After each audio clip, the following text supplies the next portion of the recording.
పుట్టా లక్ష్మణ్ గారు, good afternoon sir. Good afternoon. ఏంటి sir present జరుగుతున్న సిచ్యువేషన్ తెలంగాణలో చూస్తున్నారు మీరు? మొత్తం ఆల్మోస్ట్ కారు ఖాళీ అయ్యే పరిస్థితి కనబడుతుంది. ఒక్కొక్కరుగా పార్టీని వీడి పట్నం మహేందర్ రెడ్డి లాంటి వాళ్ళు కానీ, అదేవిధంగా తేగల కృష్ణారెడ్డి మాజీ ఎమ్మెల్యేగా చేసిన ఆయన, అదేవిధంగా జడ్పీ చైర్పర్సన్గా చేసిన ఆవిడ అనితారెడ్డి గారు, వీళ్ళందరూ కూడా పార్టీకి రాజీనామా చేసి కాంగ్రెస్ కండు కప్పటికి సిద్ధమైపోయిన వాళ్ళు కొందరు అయితే, ఆల్రెడీ జాయిన్ అయిపోయిన వాళ్ళు కొందరున్నారు. మరి ఎలా చూడాలంటారు ఈ సినారియోని? ఇప్పుడు 100% మీరు ఒక ట్యాగ్ లైన్ పెట్టారు, కారు ఖాళీ అని. 100% తెలంగాణలో కారు ఖాళీ కాబోతున్నది. అంటే కాంగ్రెస్ ప్రభుత్వం ఏర్పాటు చేసి 100 రోజుల్లో పూర్తి కాలేదు. ఇప్పుడు బీఆర్ఎస్ నాయకులు ఏం మాట్లాడుతున్నారు?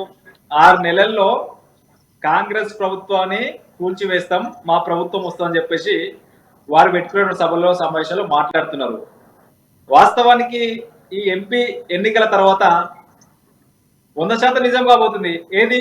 అది కాంగ్రెస్ ప్రభుత్వం కాదు. బీఆర్ఎస్ లో ఉన్నటువంటి నాయకులు గాని, ఎమ్మెల్యేలు గాని, ఎంపీలు గాని, ప్రజలందరూ అంటే ఇక్కడ ఒకటి సార్ లక్ష్మణ్ గారు, ఇంత బలంగా వాళ్ళు అనడానికి గల కారణం ఏంటి? ప్రభుత్వం కూలిపోతుంది అంటే ప్రజల చేత ఎన్నుకోబడింది కరెక్టే, 6 నెలల్లో కూలిపోతుంది అని ఘంటాపదంగా చెప్పడానికి కారణం ఏంటి? వాళ్ళకి ఎవరైనా సపోర్ట్ ఉన్నారని మీరు భావిస్తున్నారా?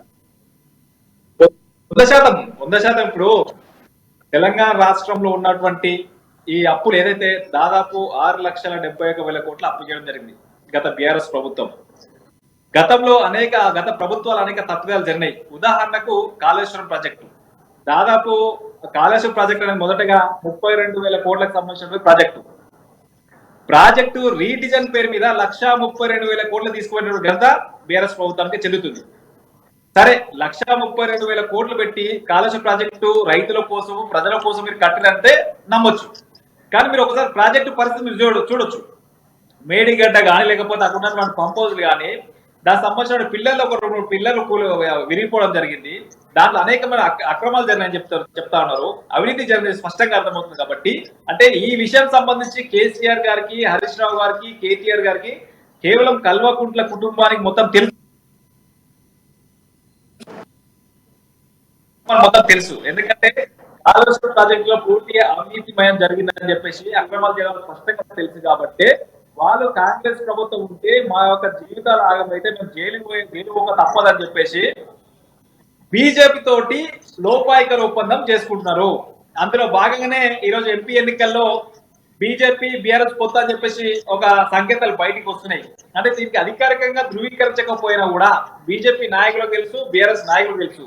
అంటే వాళ్ళు బీజేపీ వాళ్ళు మేము చెప్పుదో కొట్టండి అట్ట మమ్మల్ని ఎవరన్నా అంటే మేము ఎటువంటి పరిస్థితుల్లో 17 సీట్లు విడిగా పోటీ చేస్తామని బీజేపీ చెప్తే వాళ్ళకి అంటగట్టే ప్రయత్నం మీరు ఎందుకు చేస్తున్నారు సార్? వారి అంటగట్టే ప్రయత్నం జరుగుతున్నటువంటి లోపల జరుగుతున్నటువంటి సమీకరణలు అవి. ఇప్పుడు బీజేపీ వాళ్ళు ఏంటంటే, బీజేపీ సంబంధించి ఏంటంటే పైకి గంభీరంగా మాట్లాడుతున్నా కూడా వాళ్ళ యొక్క జాతీయ నాయకులు, వాళ్ళ కేంద్ర అధినాయకత్వం సంబంధించినటువంటి వాటితో సంప్రదింపులు చేసిన పరిస్థితి స్పష్టంగా అర్థమవుతుంది. అంటే ఎందుకు బీఆర్ఎస్ బీజేపీ తోటి పొత్తు పెట్టుకునే ఆలోచన చేస్తుందంటే, తెలంగాణ రాష్ట్రంలో వాళ్ళకి ఎటువంటి ఇబ్బందులు లేకుండా, వారి కుటుంబాన్ని ఎవరు ఇబ్బంది పెట్టకుండా బీజేపీ తోటి పొత్తులు పెట్టుకోవడానికి ప్రయత్నాలు కొనసాగుతారు. కాబట్టి అందులో భాగంగానే ఈరోజు 6 నెలల్లో ప్రభుత్వం కూలిపోతే ఎందుకు చెప్తారంటే, బీజేపీ తోటి లోపాయకుడు ఒప్పందం చేసుకొని ఇక్కడ ఉన్న బీజేపీ ఎమ్మెల్యేలను, దాంతో పాటు ఎంఎల్ సంబంధించినటువంటి ఎమ్మెల్యేలను కలుపుకొని ప్రభుత్వాన్ని కూల్చేసే ప్రయత్నం చేస్తారు. లక్ష్మణ్ గారు, మీరు చెప్పిన దానికి, మీరు మాట్లాడిన దానికి, అదేవిధంగా సునీల్ గారు మాట్లాడిన దానికి బీఆర్ఎస్ నేత యాదవ్ గారు సమాధానం చెప్తారు. యాదవ్ గారు, good afternoon sir. Good afternoon Yadav గారు.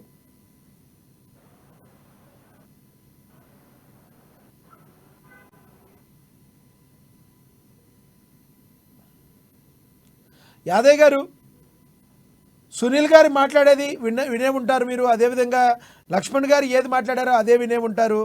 ప్రజెంట్ ఉన్న పరిస్థితుల్లో కారు మొత్తం ఖాళీ అవ్వడానికి గల కారణం ఏంటి? మీ యొక్క పరిస్థితి ఏంటి అనేది మీకు అర్థమవుతుందా? ఓకే, పుట్ట లక్ష్మణ్ గారు మీరైతే కంటిన్యూ చేయండి. యాదవ్ గారు అందుబాటులో రాలేదు, కంటిన్యూ చేయండి. ఇప్పుడు ప్రభుత్వం ఏర్పడిన తర్వాత బీఆర్ఎస్ నాయకులు చాలా కీలకంగా మాట్లాడారు ప్రతి సమావేశంలో. అంటే సీనియర్ నాయకులు ఏం మాట్లాడారు?